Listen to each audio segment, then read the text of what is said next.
Hello, everyone. This is Enamul Haq from Bangladesh, and we have my friend Philip Shah, as usual. And it's great to meet up with old friends and old classmates again, and meeting under the sun.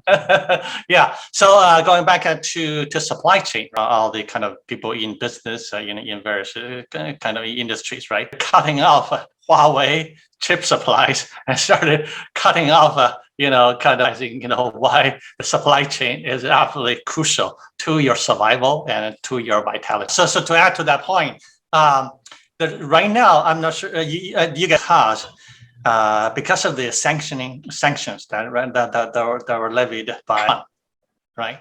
So having this kind of geopolitics and sanctions being placed on various different countries and entities have feel that once this whole trust is gone, I'm not sure whether the global trade. Please subscribe, receive updates.